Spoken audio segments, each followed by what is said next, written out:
Hola a todos, esto es MIR64 y bienvenidos a esta serie de vídeos en la que nos disponemos a corregir el MIR Convocatoria 2019-2020. En este décimo vídeo vamos a ver de la pregunta 168 a la 185, así que empecemos. En esta pregunta tenemos un paciente con dolor epigástrico de elevada intensidad, irradiado a espalda y a hipocondrio derecho y amilasa de 3000. Entonces, ¿cuál es el diagnóstico de sospecha? ¿Pancreatitis aguda? Bien, hasta ahí estamos todos de acuerdo. Entonces, ¿qué hacemos ahora? Pues teniendo en cuenta que ya tenemos el mínimo de 2 criterios para el diagnóstico de pancreatitis aguda, no necesitamos hacer pruebas de imagen, o en todo caso una ecografía abdominal, como nos dice la opción 3. En cuanto a la ecografía abdominal, es la primera exploración a realizar en pacientes con sospecha de enfermedad pancreática, pues permite valorar las alteraciones del parénquima pancreático, así como orientar la etiología de la pancreatitis, es decir, si es una pancreatitis biliar o alcohólica. En la siguiente pregunta nos presentan un paciente con masa retroperitoneal y aortitis. Si miramos las opciones, veremos que la opción 4 habla de un diagnóstico compatible con los hallazgos de nuestro paciente, que es la enfermedad por IgG4. Así que esta es la opción correcta. La enfermedad relacionada con IgG4 es una enfermedad autoinmune multisistémica caracterizada por lesiones fibroesclerosantes inflamatorias, formadoras de masas o pseudotumores. Tanto la aortitis como la afectación del retroperitoneo son manifestaciones típicas de esta enfermedad. En la biopsia encontraremos, como nos dice la opción 4, una infiltración de células plasmáticas ricas en IgG4. A menudo, pero no siempre, hay concentraciones séricas elevadas de IgG4. Por último, comentar que el tratamiento se haría con corticoides. En la siguiente pregunta tenemos un paciente con cansancio y pérdida de peso en las últimas semanas que desarrolla deterioro del nivel de conciencia, febrícula, y en el análisis de líquido cefalorraquídeo se aprecia un aumento de la presión de apertura, por ser mayor de 18 centímetros de agua. Además, hay un infiltrado monocítico y disminución marcada de glucosa y elevación de proteínas totales. Entonces, ¿en qué tipo de meningitis siempre o casi siempre hay hiperproteinorraquia y descenso marcado de la glucorraquia? Pues en la meningitis tuberculosa o en la neoplásica, así que la opción correcta es la 1. La opción 2 es incorrecta porque en una meningitis bacteriana aguda el curso sería, como nos dice la propia opción, agudo y no subagudo, y además el líquido cefalorraquídeo sería de aspecto purulento y habría una pleocitosis polimorfonuclear, pero no linfocitaria. En cuanto a la opción 4, en la hemorragia subaracnoidea puede haber xantocromía, pero no explicaría las alteraciones celulares o de los niveles de glucorraquia y proteinorraquia. Lo mismo pasaría con el síndrome de Guillain-Barré de la opción 3. Como podéis ver, esta era una pregunta repetida.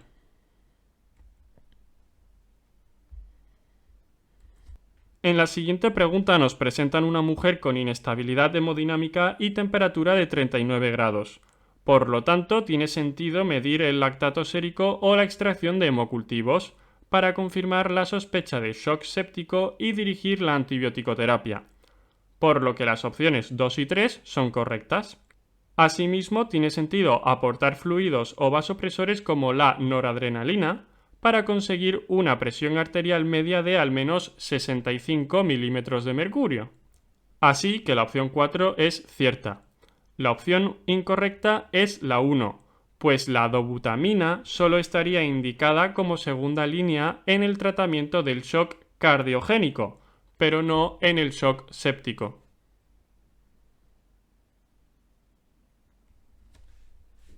En la siguiente pregunta nos piden que marquemos la correcta con respecto a la RCP. Entonces, leamos opción por opción.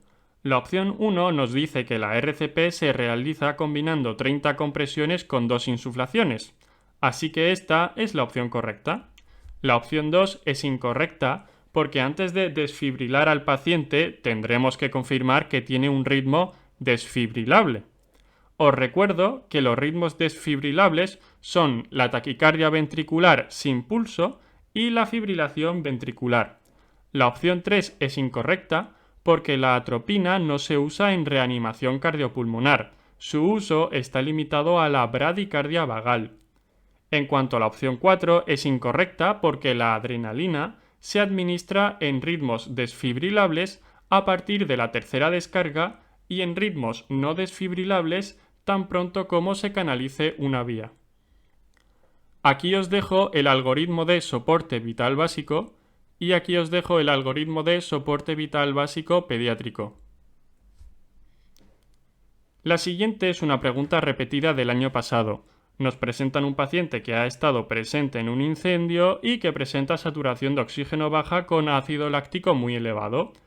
Así que tenemos que sospechar que ha inhalado ¿qué tóxico? Cianuro. ¿Y cuál es el antídoto de la intoxicación por cianuro? La hidroxicobalamina intravenosa. Así que la opción correcta es la 2. Aquí os dejo una lista de posibles antídotos de sobredosis en ingestiones accidentales.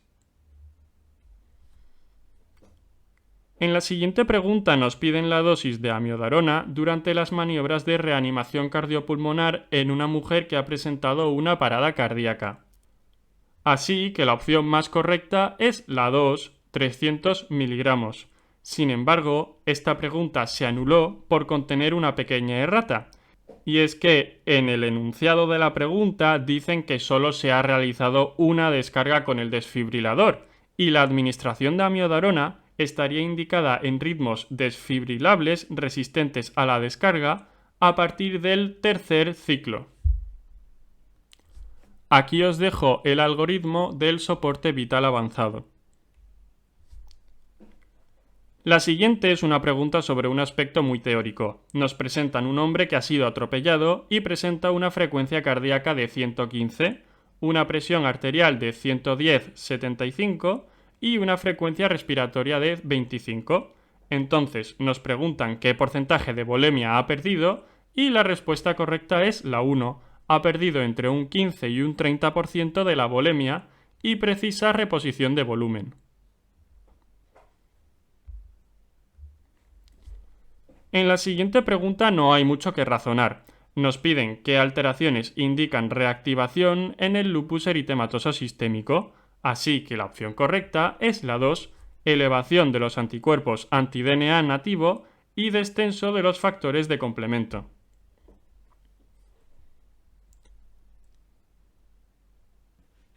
La siguiente es una pregunta sobre un aspecto extremadamente teórico y de utilidad discutible.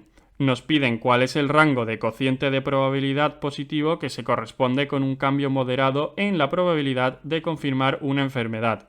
Así que la respuesta correcta es la 3. Estos cocientes de probabilidad o razones de verosimilitud nos indican cuánto más probable es que un paciente padezca una enfermedad si da positivo para una determinada prueba diagnóstica.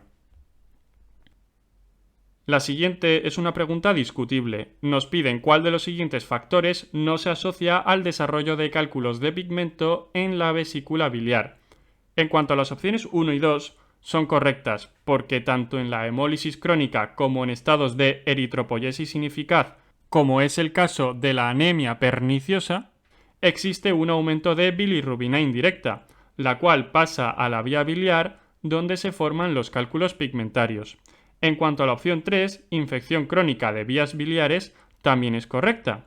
El Ministerio, por tanto, dio como opción a marcar la opción 4, la colangitis biliar primaria, que si bien no es una de las causas más comunes de cálculos pigmentarios, sí es una causa establecida de la formación de este tipo de cálculos.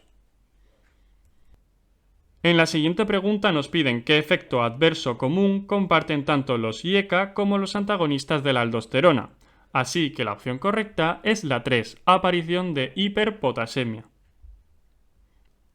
Como podéis ver, ya había caído una pregunta muy parecida anteriormente. La siguiente pregunta es sobre la distrofia muscular de Duchenne. La opción 1 es falsa, porque no se trata de una enfermedad idiopática, sino de una enfermedad hereditaria por mutación del gen de la distrofina. La opción 4 es por tanto la opción correcta. La distrofia muscular de Duchenne es una enfermedad hereditaria, concretamente hereditaria ligada al cromosoma X. Además, como es recesiva ligada al X, es muy raro que afecte a mujeres, por lo que la opción 2 es incorrecta. Por último, la opción 3 es incorrecta porque, aunque normalmente tratamos a los niños afectados con corticoides, esto no es un tratamiento curativo.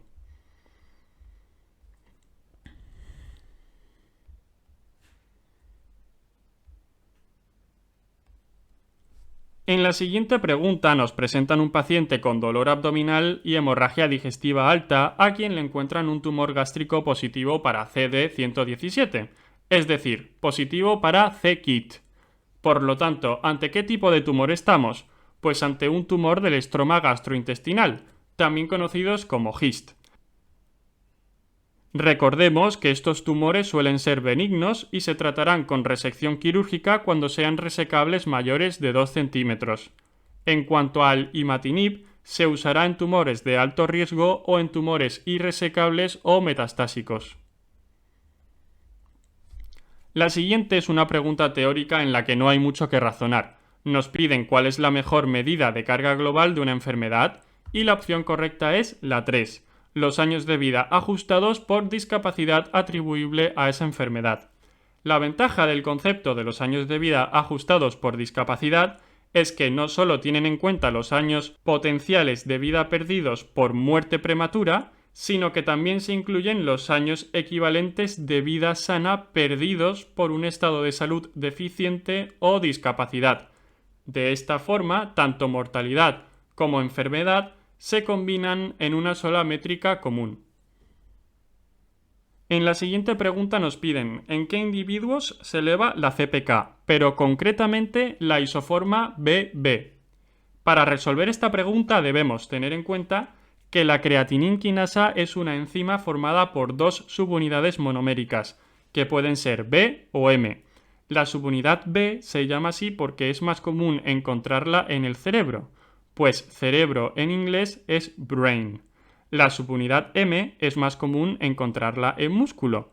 Por lo tanto, la respuesta correcta a esta pregunta es la opción 1. La isoforma BB de la CPK se eleva en pacientes con accidentes cerebrovascular.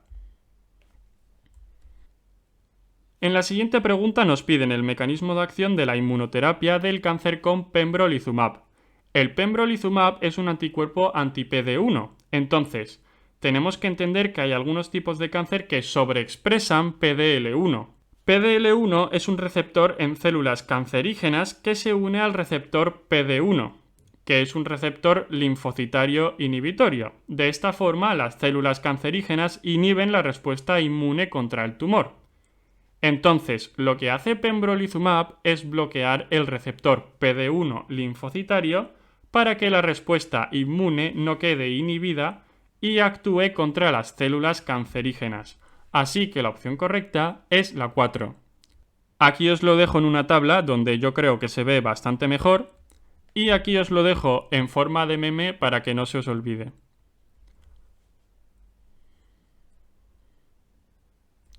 Muy bien, esto ha sido todo.